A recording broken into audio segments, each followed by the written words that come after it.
My name is Kate. I'm Philip's assistant. May I ask? This is my AI call assistant.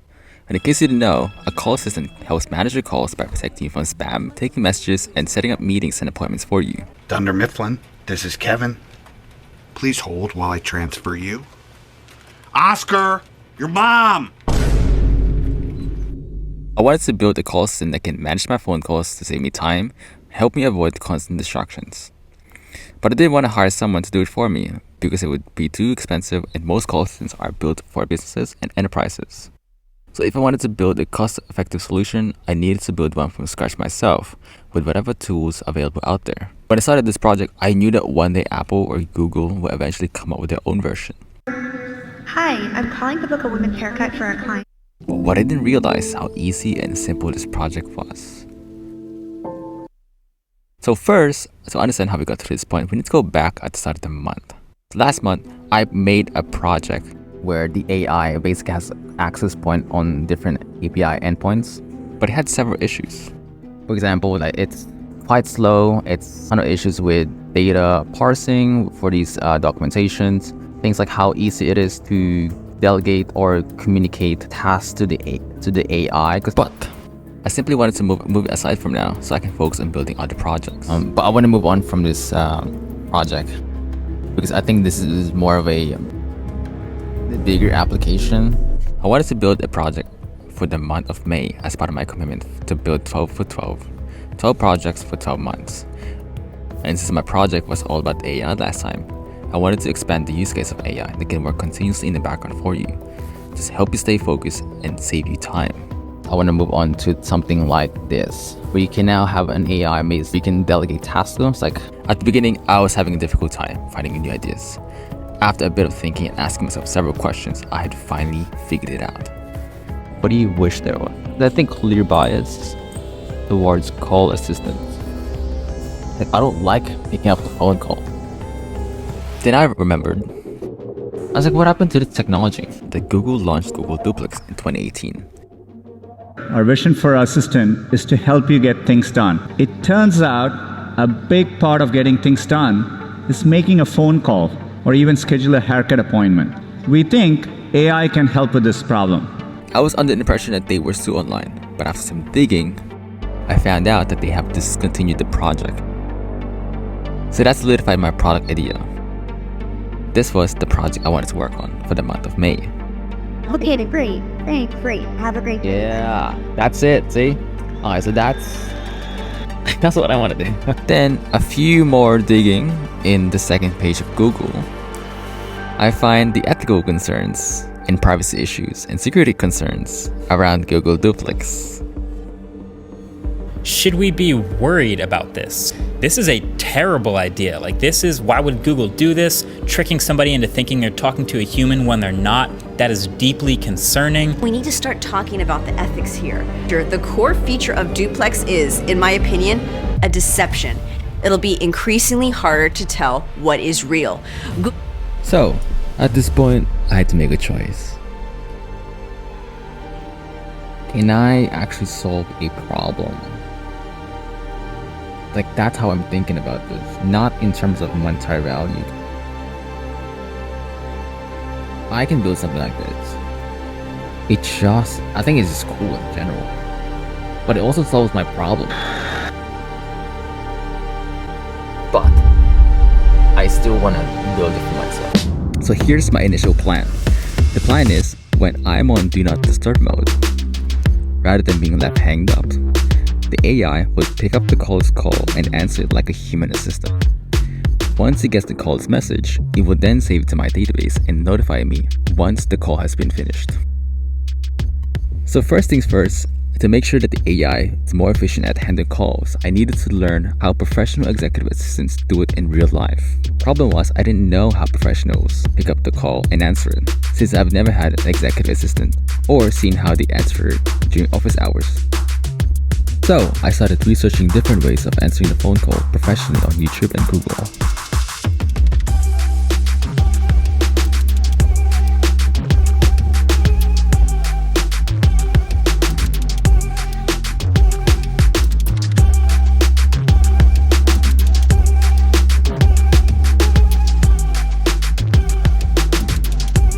and I noticed a particular trend after watching those videos. So I designed an initial systematic way of handling calls that the AI would follow.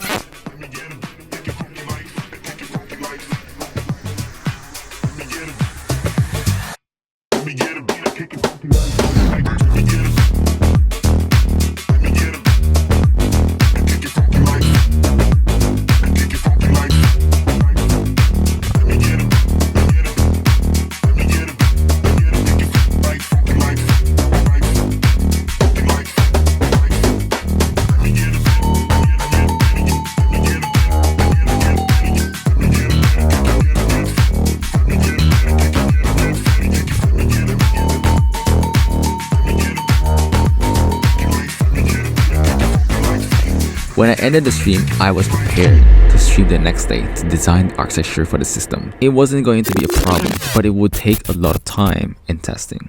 Thankfully, someone on Twitter made me aware that I could create a workflow using Plan AI.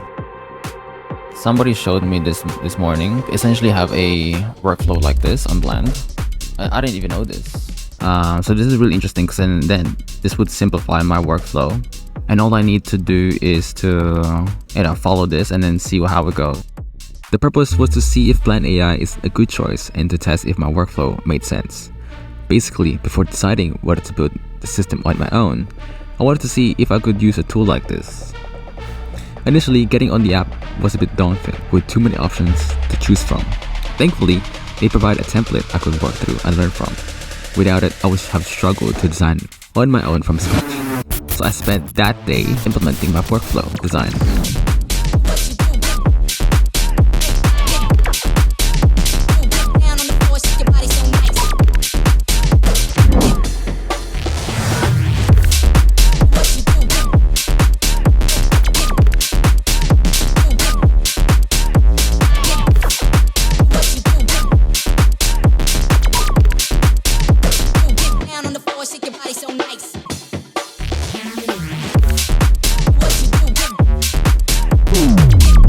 So I tested the system through a live chat, not a call. It seemed to work, I suppose. So I decided to go with it. And luckily, they also offered calls testing. So I decided to double down. To make the AI call assistant more effective, I needed the AI to take messages from callers. Birmingham, if you want the f***ing brawl, congrats, Navigas for Energy, I'll come in advance and I'll break it. And then send them to me for notification. First, I had to prove that the AI could send a post request back to my server with a message, but I wasn't really sure if Plan AI offers such features. Luckily, in one of the templates, they demonstrate how to use webhooks to send post request messages to a server, so I quickly built a simple server using Next.js to test it out for myself.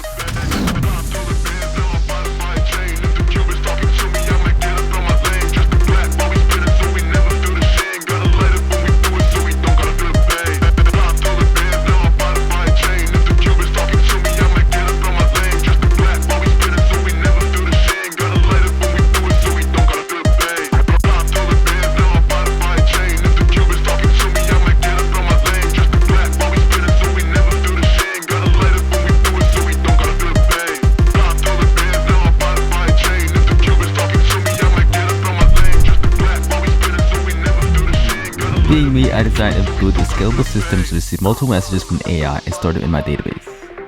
So here's me testing the AI to send new messages to my server. Hi there. Good morning. Thank you for calling Philip's office. This is Kate. May I ask who's calling and the nature of your call? Philip has a job interview. We have a bit of a hiccup with schedule. Would you like to send him a message or need any further assistance? To call me back right away. Understood, John. Yes. Thank you for See, I'm not even done talking. I apologize for the interruption, John. Please go ahead and finish what you were saying about needing Phil to... The great part is that it works, but I noticed a huge problem. Can you get Philip to call me back immediately? Because there's been a hiccup Certainly, with John. it. There's been a hiccup I with understand. it. Would you say Yeah. this is an urgent matter or a general inquiry? It's Thank pretty you, John. urgent. I understand. Could you please confirm the best number for him to reach you at? Can you just use my number? Please give me a moment to add your message to our system.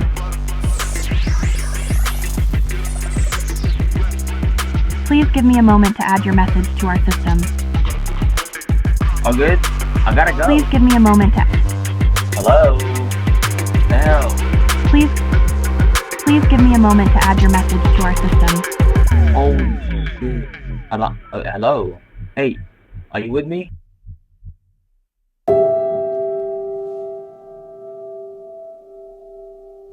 I think I could have gone better if I had a script, but I've tried my best to give it a hard time and see how it worked. Now, one of the problems with using this, look how many messages they sent. 10 all the way down to 23. It literally spammed the whole shit, and that's a problem. The other issue is that with each of these messages, it's different. Like, can't we just have a consistent response? Contact number. That's not even my contact number. It doesn't know. I looked for other solutions for retail, VAPI, but only Blend AI offered this workflow. And since I didn't want to spend the time to build one from scratch, I decided to commit to this technology. So, how was I able to get around this? Since I was already deeply invested in Blend AI, I didn't want to switch technologies. The problem was I wasn't sure what options that I had. Like, how do I know that this is your number? That's what I'm trying to figure out here. Because I was thinking of, okay, maybe I could just like a UID, insert directly to the system. It's like I don't see any, unless if there's an option here where I can create a custom knowledge node. After some serious thinking and digging into Blend AI's documentation, I realized a simple solution. I can see all the logs and then pair that with the user number, and I can instantly know who called them. And then from there, it seems like a complicated system, but it's just like, it's probably the better way of doing this. I decided to get a list of all the calls that occurred and filter them using the AI call number. But there was a catch. Last thing I need to make ultra expensive. It says, build your own Blend with your own Twilio account, $300 per month. Enable it by 9. Like, what is this? I don't want to be charged that much. So, alright, so what's happening is that it seems like you have to pay $15. So you have to use this API and then pay for a year? Like, what is this? This would require buying a number, which costs $15 per month in monthly subscription. I debated this for a bit, but they only offered US international calls. And in the end, I bought it anyway to solve this issue. So once I had the number, I queried all the calls in my system. I started off with querying only the call IDs, and then further optimizing this later once I found out that you can query the call number directly to the same API. To automate this, I set up a simple database using Docker and then use a key value to link the AI call number to the user ID.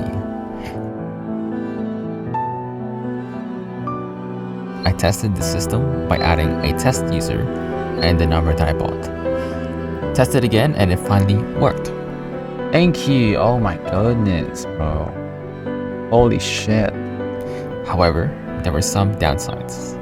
First, I wouldn't be able to immediately get notified if a call was taking place. Where's my message? So it takes some time to get the message then. That's what I've noticed. See that?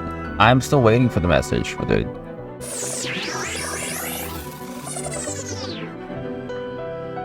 Boom, alright.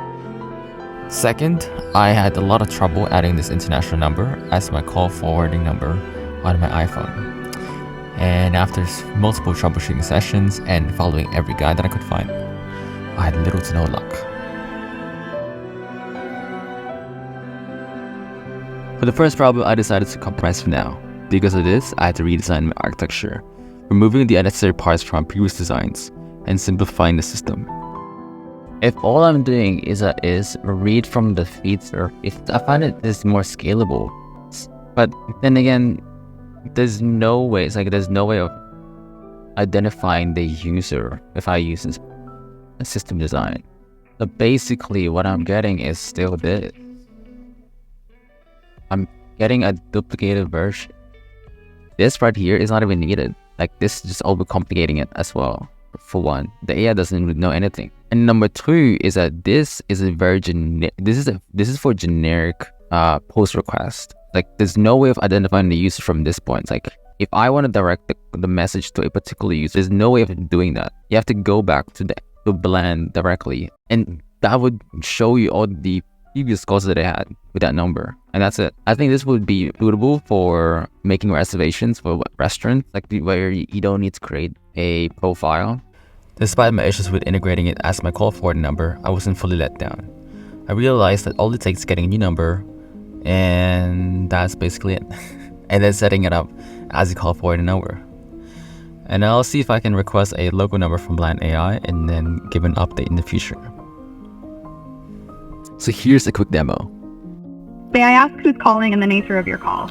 Hi there. My name is John. I'm from XYZ hiring team. I was wondering if I could speak with Phil before his job interview in about 30 minutes. I'll classify this as urgent given the timing. Let me check Phil's availability right now. Can I get your contact details in case we need to get back to you? Absolutely. I will make sure to emphasize that Phil calls you back as soon as he sees the message. Your request is clear and noted. If there's anything more you need, feel free to let me know. Sure, thank you. That's it, thank you. I've saved the message for Phil to review in his own time. Rest assured, he will respond to your message as soon as possible. We both look forward to seeing you. Goodbye and have a great day. Overall, I'm pretty happy with the whole thing. It's actually not that bad. But there's also been hiccups with when you're speaking to it. Like, it can just constantly interrupts you. It doesn't know when to like hang up the phone. It's just so many different things, which is something on my end, I think. We'll see.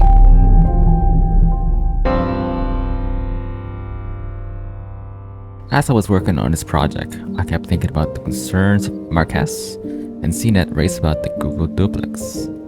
They definitely had a point, but my curiosity got the better of me. I figured why not see what the worst could be. Personally, I'm willing to trade a bit of my privacy for convenience, entertainment, and more time for productivity. And I've done this over and over again. Just look at all the apps that I've given my data to. Marquez made some excellent points here, so for the last time, I've decided to make the AI introduce itself as my assistant, so that you are well aware beforehand. So now here's the real question. In a world where we've already handed over our privacy to big tech, is it really the AI that we should be worried about?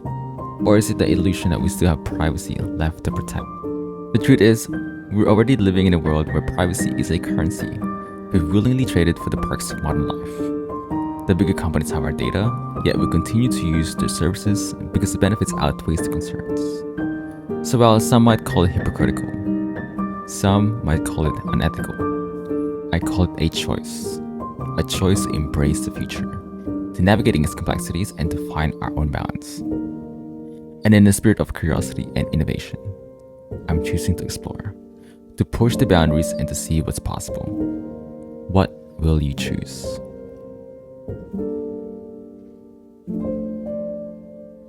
So you have made it to the end of the video. Well, I'm planning on turning this into an application, so if you're busy and you're constantly getting bombarded with phone calls, or if you just want to look good in front of your friends, or maybe you're just interested in general, feel free to sign up below or subscribe. So again, if you enjoyed the video, if you find it's valuable, you know what to do.